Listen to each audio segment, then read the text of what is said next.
कल के वीडियो में हम लोग देख लिए थे जैसे कि नेशनल और इंटरनेशनल दोनों कल देख लिए थे। अच्छा, ये कौन सा बुक ये बता दे रहे पहले। ये दृष्टि का जो आता है ना, आई दृष्टि, आई दृष्टि, उस आई दृष्टि के बुक को पढ़ाया जा रहा है। ठीक है, तो कल जो है नेशनल और इंटरनेशनल हो चुका था।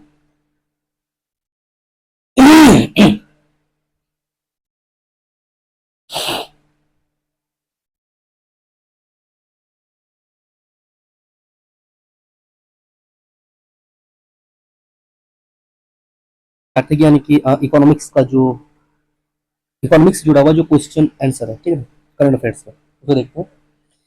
तो पहला क्वेश्चन है, भारत का पहला बायो बिटुमिन आधारित राष्ट्र राजमार्ग कहाँ स्थापित किया गया, उद्घाटित किया गया। तो ये नागपुर मानसर बाईपास राष्ट्र राजमार्ग 44, Nagpur Mansar bypass bio bitumen आधारित राष्ट्र राजमार्ग पहला, भारत का पहला। ठीक है, तो ये कहाँ है, नागपुर मानसर बाईपास। ठीक है, बायो बिटुमिन बनाने के लिए किस फसल अवशेष का उपयोग किया जाता है। तो एक फसल का नाम है लिग्निन का उपयोग किया जाता है। तीसरा क्वेश्चन है, भारत का पहला सस्टेनेबिलिटी लिंक्ड बॉन्ड, भारत का पहला सस्टेनेबिलिटी लिंक्ड बॉन्ड किसने जारी किया। तो एनडीआर एन आई एन भी I T, NDR I N भी आई टी ने जारी किया था। ठीक है, फिर है ब्लूमबर्ग ब्लूमेरिट्स इंडेक्स के अनुसार 500 बिलियन डॉलर तक की संपत्ति तक पहुंचने वाला पहला व्यक्ति कौन बन गया। तो एलन मस्क, 500 बिलियन डॉलर तक पहुंचने वाला व्यक्ति बन गया है एलन मस्क। ठीक है, फिर है यूके यूके यूनाइटेड किंगडम की बात किया जा रहा है। ठीक है, यूके किस वैश्विक व्यापार ब्लॉक का 12वां सदस्य बन गया है। तो सीपीटीपीपी, सीपीटीपीपी इंटरनेशनल अफेयर्स में एक करंट अफेयर्स आया था जिसमें लिखा हुआ था कि यूके जो है किसी और संस्थान का सदस्य बना है। ठीक है, आपको दिखाते हैं हम, लाइन पे, मतलब सॉरी लाइन पे नहीं, बने रहिए। कहाँ तो था, अम, कहीं तो था, याद नहीं आ रहा अभी मुझे। वो भी बहुत इंपॉर्टेंट था क्वेश्चन, वो भी आपका यूके का, देखिए यहाँ लिखा हुआ, देखिए यूके ने किस समझौते में शामिल होने की घोषणा किया है। तो अमेरिका बहरीन व्यापक समझौता, व्यापक सुरक्षा एकीकरण और समृद्धि समझौता। देखिए इस वीडियो को अगर आपने नहीं देखा है ना तो एक बार देख लीजिएगा, इससे पहले वाला वीडियो है। ठीक है, तो इसी टाइप का एक और क्वेश्चन है, यूके से जुड़ा हुआ क्वेश्चन है कि यूके जो है किस वैश्विक व्यापार ब्लॉक का 12वां सदस्य बन गया। तो सीपीटीपीपी, इसका फुल फॉर्म नाम क्या है देख लीजिए, comprehensive and progressive agreement for trans Pacific partnership, इसका नाम है। ठीक है, फिर दूसरा क्वेश्चन है, विश्व हिंदू आर्थिक मंच कहाँ संपन्न हुआ। तो ये मुंबई में हुआ। इसका विषय क्या था, भविष्य में सोचे भविष्य के लिए, think in future for the future. Bharat का अपनी तरह का पहला कीटनाशक रोधी बायोसूट का किस नाम से अनावरण किया गया। तो किसान कवच। ठीक है, किसान कवच किसने विकसित किया। तो ब्रिक ने किया था, ब्रिक इन स्टेम यानी बंगलुरु। ठीक है, ब्लूमबर्ग की वार्षिक सूची में विश्व का सबसे अमीर परिवार कौन सा है। बॉल्टन परिवार, जो कि यूएसए में रहता है। उसे कुल संपत्ति वगैरह ये सब नहीं आने वाला है, ये सबको टेंशन ज्यादा मत लीजिएगा। रोमानिया और बुल्गारिया किस क्षेत्र में शामिल हो गया। तो सेंगेन क्षेत्र। अब देखिए आप लोग क्या कीजिएगा ना कि सेंगेन क्षेत्र के बारे में नेट में सर्च कीजिए कि सेंगेन क्षेत्र क्या है। तो ये क्या होता है ना कि कुछ कंट्री ऐसा है, करीब 29 कंट्री ऐसा है जो कॉमन वीजा वाले देश है। कॉमन वीजा यानी कि उन सबका वीजा जो है एक ही, मतलब कॉमन रहेगा, एक ही रहेगा। तो 29 देश है, उसी में रोमन और बुल्गारिया भी शामिल हो गया है सेंगेन क्षेत्र में। ठीक है, किस देश ने दोहरा कराधान बचाव समझौता के अंतर्गत भारत के लिए सर्वाधिक पसंदीदा राष्ट्र के प्रबंध को हटा दिया। भारत के लिए किसने हटा दिया। स्विट्जरलैंड ने हटा दिया। ठीक है, किस तिथि से हटाया। तो 1 जनवरी 2025 से हटाया। फिर है, किस अदरक की किस्म को भारतीय मसाला अनुसंधान संस्थान द्वारा जारी किया गया। IISR सुरसा। क्वेश्चन ऐसा आ सकता है मे बी, ठीक ना, मे बी ऐसा क्वेश्चन आ सकता है कि IISR सुरसा जो हाल ही में खबरों में बना हुआ था, ये क्या है। तो ये क्या है, तो ये अदरक की किस्म है। ठीक है, डीपीआईआईटी यानी कि उद्योग संवर्धन और आंतरिक व्यापार विभाग द्वारा भारतीय स्टार्टअप्स में निवेश और मेंटरशिप के लिए किसके साथ साझेदारी की गई? तो फ्लिपकार्ट के द्वारा साझेदारी, फ्लिपकार्ट के साथ साझेदारी किया गया। ठीक है। ऊर्जावीर योजना का शुभारंभ कहाँ किया गया? तो विजयवाड़ा, आंध्र प्रदेश में। इसका उद्देश्य क्या है? तो ऊर्जा दक्षता को बढ़ावा देना। फिर ये क्वेश्चन बहुत इंपॉर्टेंट है, अगर आप लोग R O A R O का तैयारी कर रहे हैं तो ये बहुत इंपॉर्टेंट है। अपनी खरीद प्रक्रिया को पूरी तरह से सरकारी ई मार्केट प्लेस से जोड़ने वाला यानी जीईएम से जोड़ने वाला भारत का पहला राज्य कौन बन गया? तो उत्तर प्रदेश बन गया। आरबीआई ने डिजिटल धोखाधड़ी को रोकने के लिए कौन सा मॉडल पेश किया? तो mule Hunter, MULE, mule Hunter. ठीक है। बुनियादी पशुपालन सांख्यिकी 2024 किसने जारी किया? पशुपालन एवं डेयरी विभाग। उसके बाद देखिए, ये सब कोई खास इंपॉर्टेंट है नहीं, ये कोई खास इंपॉर्टेंट नहीं है। ठीक है, ये इंपॉर्टेंट है। वर्ष 2023-24 में भारत का सबसे बड़ा दूध उत्पादक राज्य कौन सा है? देखिए, क्वेश्चन दो अलग अलग टाइप का क्वेश्चन आएगा।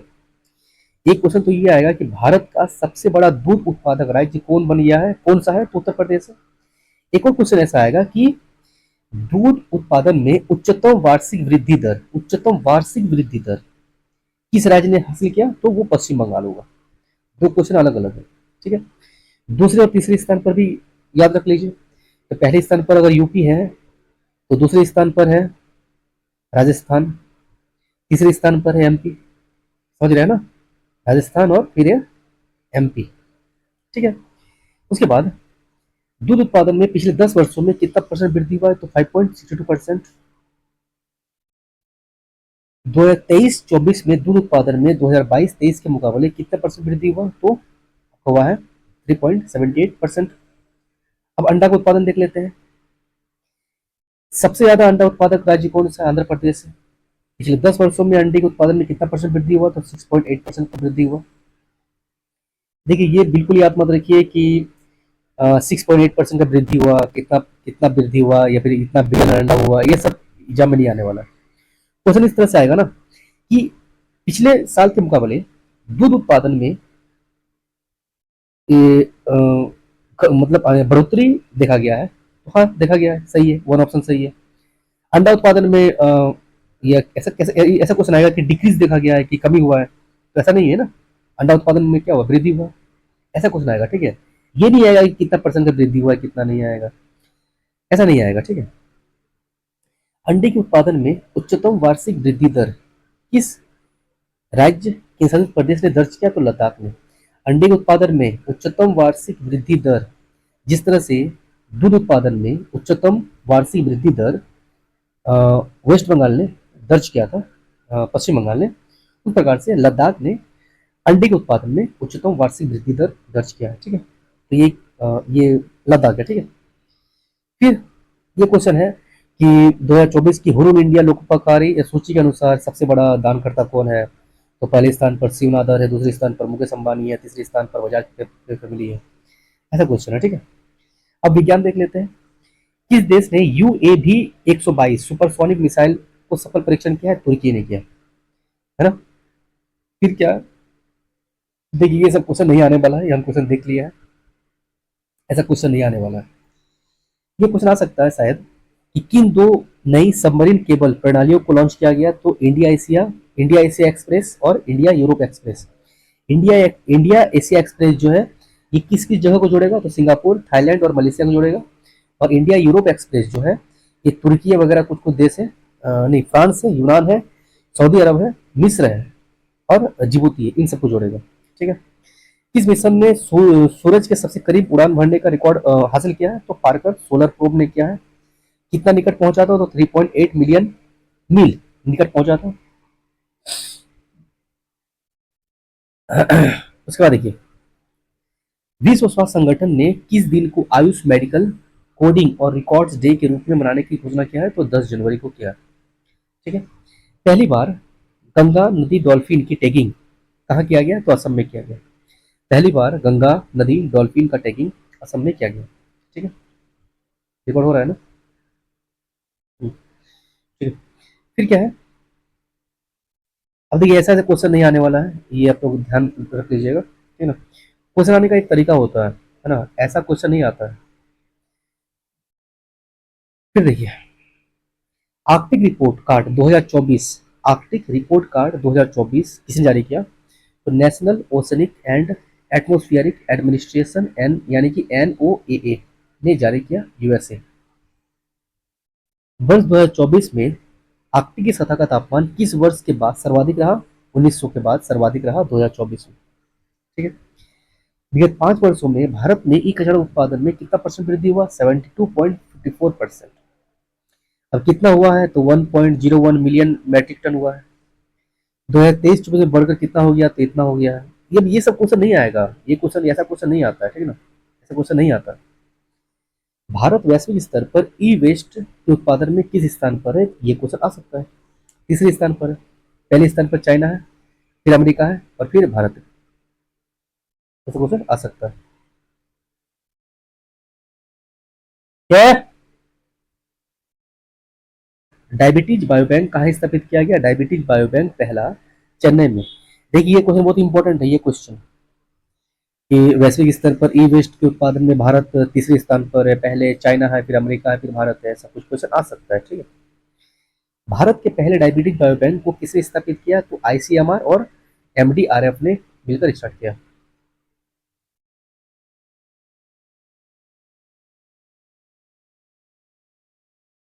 फिर देखिए, भारतीय सेना AI इंक्यूबेशन सेंटर कहाँ लॉन्च किया गया? तो बेंगलुरु में लॉन्च किया गया।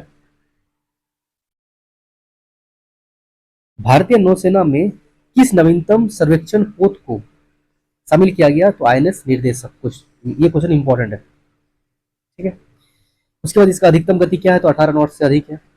ये सब क्वेश्चन नहीं आता है। देखिए, ये इंपॉर्टेंट क्वेश्चन है। कौन से दो वैज्ञानिक भारत के क्षेत्रीय जैव प्रौद्योगिकी केंद्र फरीदाबाद से है? तो डॉक्टर प्रेम कौशल और डॉक्टर राजेंद्र मोतियानी। ये क्वेश्चन में भी आ सकता है। फिर इंडिया इंटरनेट गवर्नेंस फोरम का आयोजन जो है कहाँ हुआ था? तो ये भारत मंडपम नई दिल्ली में हुआ था। ये कौन सा संस्करण है? तो चौथा संस्करण है। इसका थीम क्या है? तो भारत के लिए इंटरनेट गवर्नेंस में नवाचार, इसका थीम है। ये क्वेश्चन बहुत इंपॉर्टेंट है। किस अभ्यारण्य में रॉयल बंगाल टाइगर का पहला फोटोग्राफिक प्रमाण पत्र प्राप्त हुआ है? क्वेश्चन यहां से आ सकता है कि अभी हाल ही में सोनाई रूपाई वन्यजीव अभ्यारण्य में रॉयल बंगाल टाइगर का पहला फोटोग्राफिक प्रमाण पत्र प्राप्त हुआ है, ये किस राज्य में है? अब रॉयल बंगाल टाइगर का नाम सुनकर आप लोग तो वेस्ट बंगाल मार दीजिएगा, पश्चिम बंगाल मार दीजिएगा, बट इसका आंसर होगा असम। यानी कि सोनाई रूपाई वन्यजीव अभ्यारण्य कहाँ है? असम में। ये इंपॉर्टेंट है, ठीक है। उसके बाद एक हाइपर लूप का परीक्षण किया गया भारत में, पहला हाइपर लूप परीक्षण किया गया, इसका अनावरण किया गया। कहाँ किया? सॉरी, अनावरण किया गया किस संस्था ने किया? तो IIT मद्रास ने किया। ठीक है, इसका लंबाई जो है ये देख लीजिएगा आपको। फिर केंद्रीय पर्यावरण वन एवं जलवायु परिवर्तन मंत्रालय ने राष्ट्रीय प्राणी उद्यान, अभी आप लोग सोचिएगा ना कि ये सब क्वेश्चन को छोड़ दिए, आप लोग देखें इसमें क्या है। किस संस्था ने शोधकर्ताओं ने मीथेन और कार्बन डाइऑक्साइड को स्वच्छ बायोफ्यूल्स में बदलने के लिए जैविक विधि विकसित की है? IIT गुवाहाटी। ऐसा क्वेश्चन नहीं आता है। आप लोग पिछला जो है क्वेश्चन पेपर उठा के देख लीजिए, किसी का भी देख लीजिए, उत्तर प्रदेश UPPSC का देख लीजिए, RO का देख लीजिए, रेलवे वगैरह सब में देख लीजिए, ऐसा क्वेश्चन नहीं आता है, ठीक है। देखिए, ये क्वेश्चन आ सकता है कि नैनो बबल्स अभी हाल ही में खबरों में बना हुआ था, ये किस लिए है, क्या है ये? तो पहली बात तो ये है कि आप लोग पहले देख लीजिए कि क्या है। केंद्रीय पर्यावरण वन एवं जलवायु परिवर्तन मंत्रालय ने राष्ट्रीय प्राणी उद्यान नई दिल्ली हेतु किस तकनीक का शुभारंभ किया? तो नैनो बबल टेक्नोलॉजी का शुभारंभ किया। इसका काम है जल स्वच्छता और शुद्धिकरण। इसका काम क्या है? नैनो बबल्स का उपयोग क्या है, काम क्या है? जल स्वच्छता और शुद्धिकरण इसका काम है, ठीक है। ये कैसे शुद्ध करता है? तो शैवाल और अन्य अपशिष्टों को हटाकर शुद्ध करता है, ठीक है। ये देखिए, गूगल सेफ्टी इंजीनियरिंग सेंटर कहाँ स्थापित करने की घोषणा किया गया है? तो हैदराबाद तेलंगाना में किया गया है। ये देखिए, ये है इंपॉर्टेंट क्वेश्चन। GSEC को विश्व के किन स्थानों पर स्थापित किया गया है? GSEC को कहाँ का किया गया, यानी गूगल सेफ्टी इंजीनियरिंग सेंटर को कहाँ स्थापित किया गया है? गूगल सेफ्टी इंजीनियरिंग सेक्टर को कहाँ स्थापित किया गया है? तो ये डबलिन, म्यूनिक, मलागा और टोक्यो में स्थापित किया गया। भारत का पहला green hydrogen fuelling station, green hydrogen fuelling station Bharat का पहला लेह लद्दाख में स्थापित किया गया है। ठीक है, इसका क्षमता कितना है? तो 80 किलोग्राम प्रति ग्रीन हाइड्रोजन उत्पादन, ऐसा कुछ है। द्विपक्षीय सैन्य अभ्यास अग्नि वॉरियर, अग्नि वॉरियर पहली बात तो किस किस के बीच में है? तो ये इंडिया के बीच में है और सिंगापुर के बीच में है। ठीक है, तो ये तो है, ये कहाँ पर आयोजित किया गया? तो महाराष्ट्र के देवलाली में आयोजित किया गया। ठीक है, भारत और सिंगापुर देख लीजिएगा आप लोग। ये देखिए, भारत की नवीनतम नेटवर्क रेडीनेस इंडेक्स, नवीनतम नेटवर्क रेडीनेस इंडेक्स 2024 में कितना रैंक मिला है? तो 49वां रैंक मिला है। भारत को किस रिपोर्ट में एआई आर्टिफिशियल इंटेलिजेंस के अनुकरण के संदर्भ में अग्रणी के रूप में स्थान मिला है? तो बोस्टन कंसल्टिंग ग्रुप रिपोर्ट द्वारा। फिर ग्लोबल पिटलैंड हॉटस्पॉट एटलस 2024 को जारी करने वाला कौन है? तो यूएनईपी। ठीक है, यह किन रिपोर्टों पर आधारित है? तो ग्लोबल पिटलैंड असेसमेंट और ग्लोबल पिटलैंड मैप 2022.0 ऐसा कुछ है। फिर देखिए, HIV जीनोम का पता लगाने के लिए कौन सी तकनीक विकसित की गई है? तो GQRCP। देखिए, ये बहुत इंपॉर्टेंट क्वेश्चन है, ऐसा आ सकता है GQRCP अभी हाल ही में खबरों में बना हुआ था, ये क्या है? तो ये HIV जीनोम का पता लगाने का एक तकनीक है। ठीक है,